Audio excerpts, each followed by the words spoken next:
Salut les amis, c'est Samuel, très content de vous retrouver aujourd'hui pour une nouvelle vidéo du personnage de Ant-Man, du film comme vous le voyez sur la boîte, eh bien Ant-Man et la guêpe. C'est du Iron Studio, c'est du format 1/10. Vous allez me dire, que fait ce personnage puisqu'il ne fait pas partie du diorama Infinity War qu'est en train de faire Samuel, pour ceux qui me suivent. Eh bien au final, changement de plan, je ne vais plus me limiter uniquement à Infinity War, mais je pense à rassembler tous les personnages de Marvel qu'a sorti Iron Studio dans une énorme vitrine. Donc ça risque de donner quelque chose de super joli. Et puis je vous avoue que le socle de Ant-Man et de la guêpe peuvent correspondent également au socle du Wakanda et de Titan que j'ai dans les autres figurines. Donc je pense que ça risque de faire un super joli diorama avec tous les petits personnages de Iron Studio et de Marvel.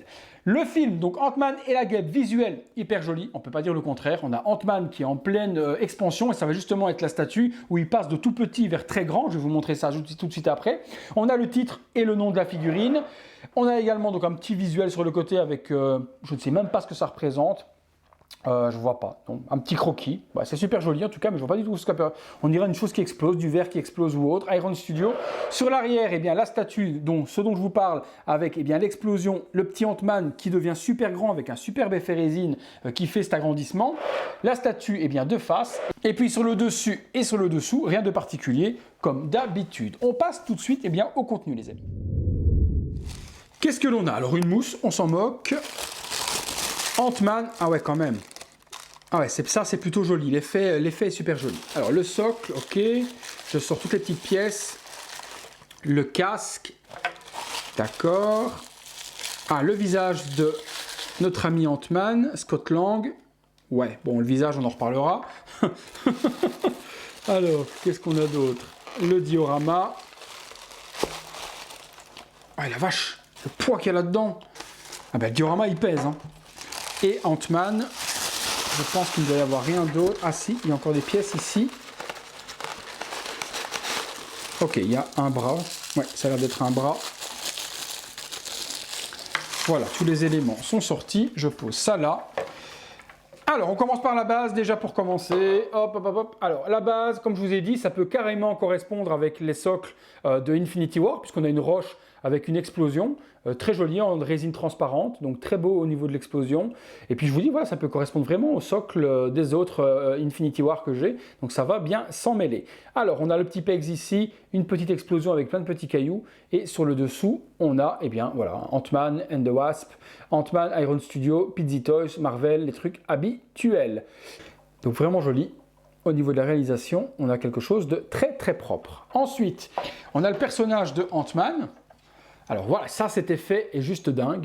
Vous voyez l'effet de démultiplication, je trouve ça super génial. C'est en plastique, ceci, c'est pas du tout en résine, j'ai l'impression que c'est du plastique. Ouais, c'est du plastique pour toute cette partie-là. On a donc un tout petit Ant-Man qui est ici. Voilà. Et puis avec cet effet qui fait qu'il agrandit et qui devient en taille réelle. Le costume est plutôt bien géré, c'est propre au niveau de la peinture, c'est bien fait. Il y a le deuxième point qu'on va venir mettre. Bon, après ça aurait pu être plus précis, hein. Je vous avoue quand même qu'au niveau du costume devant, on a déjà vu quand même plus propre au niveau de la peinture chez Iron Studio, mais c'est correct. Au niveau de la jambe, le pegs qui va venir se plugger. On a ensuite eh bien, le bras à venir mettre ici pour la pose. Voilà. Et puis on a deux HS, donc je vais déjà poser, tiens, le petit Ant-Man sur le socle. Alors forcément ça va faire... Ah oui, je comprends mieux pourquoi est-ce que le socle est si lourd, c'est pour le contrepoids. Donc c'est pour ça qu'ils ont fait un socle aussi lourd, c'est pour vraiment que, bien, que ça ne penche pas vers l'avant et que ça se casse la binette. Donc voilà, forcément ça fait un diorama qui est hyper long, puisque de la base au point, on a une énorme distance. Donc ça fait un diorama qui fait presque 30 cm. Ça va faire 30 cm de longueur. Voilà. Donc c'est vrai qu'au niveau de l'exposition, il faudra que je vois comment je vais l'exposer dans ma vitrine pour ne pas qu'il gêne avec les autres personnages. Ensuite, on a quoi? On a le casque, lui qui par contre est super bien géré. Donc vraiment très joli casque. On voit les yeux à l'intérieur, transparent. Ça, c'est vraiment très propre. Le casque est sublime. Vraiment beau. Je vous montre un peu plus près. On voit les yeux à l'intérieur et tout. Non, ça c'est top. Le casque est top. On peut le mettre donc dessus. Voilà. Et puis, on a la tête de Scott Lang. Ah, comment dire? Non, on n'y est pas. De loin, comme toujours, on va reconnaître, mais niveau des yeux, la précision des yeux n'y est pas non plus, hein. Je vous montre la tête, voilà. La tête de Scott Lang. Les yeux sont un petit peu déphasés également. On a un œil ici qui est plus haut que l'autre. Donc même pas au niveau du page, mais même au niveau de la position des yeux, je trouve qu'on aurait pu faire mieux. Bon, de profil, c'est très propre, pas de problème. Bon, on ne reconnaît pas l'acteur, hein, faut être honnête. Bon, c'est une tête qui va rester clairement dans la boîte parce que la tête est... Mais je vous dis, la tête a l'air d'être complètement déformée. Cet œil-là est complètement vers le haut. Ouais, même en le mettant un petit peu de côté. À voir sur la statue, mais ça me semble un peu bizarre. Donc voilà, au niveau de la ressemblance, je suis honnête avec vous, on n'y est pas du tout. Et personnellement, je pense qu'Ant-Man, on l'expose avec son casque. Alors, hop, je regarde sur la statue ce que ça donne. Montre-moi voir. Ça change rien. Alors voilà, même sur la statue, au niveau du visage, c'est pas ça qui fait beaucoup mieux. Et personnellement, je vous dis, je ne vois pas du tout l'exposer avec son visage décasqué. C'est bien de l'avoir mis, merci à Iron Studio, mais au niveau de la ressemblance, je pense qu'on repassera une classe supplémentaire parce qu'on n'y est pas. Alors, avec le casque par contre, là, j'adore et je kiffe. Royal, hop, là on a vraiment Ant-Man.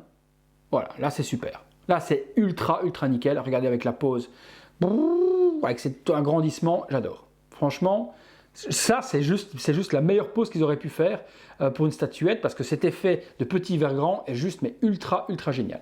Allez, je vous fais un petit visuel, ça va être compliqué à mon avis, mais je vais essayer de vous montrer quelque chose. Peut-être pas à 360 degrés parce que vu la pose, ça va être un peu galère à faire tourner, mais je vous fais quelques petits clichés de près. À tout de suite.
Voilà les amis, conclusion sur ce Ant-Man du film Ant-Man et la guêpe de chez Iron Studio. Très belle réalisation. Tout est dans la dynamique de cette statuette, du petit jusqu'au grand Ant-Man. Ça, je trouve ça vraiment super génial. La petite explosion est très mignonne également et très jolie avec une espèce de résine transparente. Dommage qu'il n'ait pas intégré un petit light-up pour faire illuminer l'explosion. Ça aurait été vraiment hyper génial d'avoir ce genre de choses. J'aime vraiment l'aspect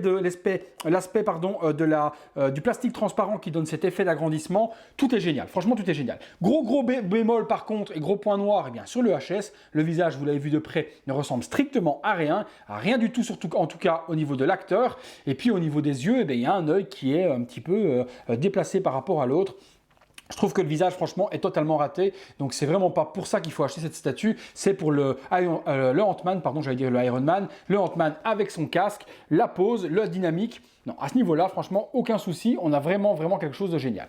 Pour le tarif, les amis, nous allons autour de 130 $. Je vous mets dans la description, comme toujours, les liens pour vous la procurer au meilleur tarif. Si vous voulez faire le duo avec la guêpe, vous découvrirez la guêpe dans les jours à venir. Voilà les amis, dans l'espace commentaire, dites-moi ce que vous en pensez au niveau du HS, si vous le trouvez vous ressemblant, la pose, la dynamique, la résine transparente, etc. Dites-moi tout ce que vous pensez dans les commentaires. Si la vidéo vous a plu également, je vous invite à vous abonner à la chaîne et à me laisser un petit like. Et si vous avez un petit peu de temps à perdre, dans la description, vous trouvez le lien Utip et vous faites quelques clics pour regarder quelques vidéos totalement gratuitement. Et cela, forcément, vous le comprenez, sponsorise la chaîne. Merci à vous les amis, c'est tout pour notre ami Ant-Man et c'est tout pour moi. On se retrouve très bientôt pour une prochaine vidéo. Salut!